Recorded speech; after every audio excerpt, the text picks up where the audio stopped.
keq, po shihet i erdhi radha edhe fshati Gjylekar, i cili ka një emër mjaft karakteristik.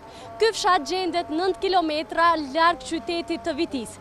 Se për çka e njohin këtë fshat dhe si i mbeti emri Gjylekar, e mësojmë përmes banorëve të këtij fshati.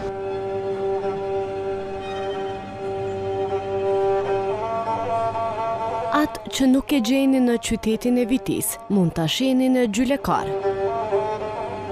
Ky fshat ka 3600 banor, ashtu edhe si në vendet e tjera, edhe këtu jeta sigurohet nga bujqësia e... Kam të vërtetën si Muhamet Regjepi, po edhe shumica e qytetarëve tanë dhe fshatarëve tanë kanë që mindru emrat të cilët nuk i përket gjuhës shqipe, nuk i përket shqiptarizmit. Po ti personalisht, atë pëlqen ky emër? Po ky emër normalisht nuk më pëlqen, po tash e kemi duhet me bërë. Eran, do të thotë Eran mjerisht se këtu në Kosovë kanë sundu i biri i drejqi, me një fjallë që me thonë, ka sundu tuku 500 vite më tepër, Bullgarie, Serbie, ku ta diun, dhe të gjithë armiqit që kanë larë ose pushtu, si them, që kanë pushtu këtë vend, do të thotë kanë emërtu emra sipas shefëve të tyre, kështu që në pamundësi deri tani nuk kemi mujtë me ndërë. Thonë se është vend ku është gjujt me skifteraj.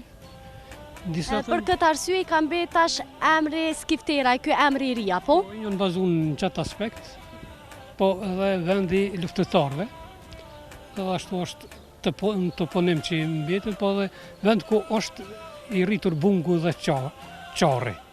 Këtë këto asis lidhen dhe dalin të këto emnat e mahershme edhe të këtë tashme. Banorët shpesh herë janë zënë ngusht kur janë pyet. Profesori apo kujdestari i klasës i merr tash shënimet e secilit nxënës. Për shembull, si quhesh, nga je, emri i babës, do të thotë profesioni ku ta dione, dhe kur erdhi radha mua më pyet, unë ju tregova se prej nga vi, normalisht edhe buzëqeshin të nxënës aty, fillu me qesh, që dikush kishte edhe rast që s'kan dëgjuar kurrë për këtë fshatin tonë. Po tash apo qeshin? Tash nuk qeshin se normalisht është pak më. Ma çka? Ma sensibilizu.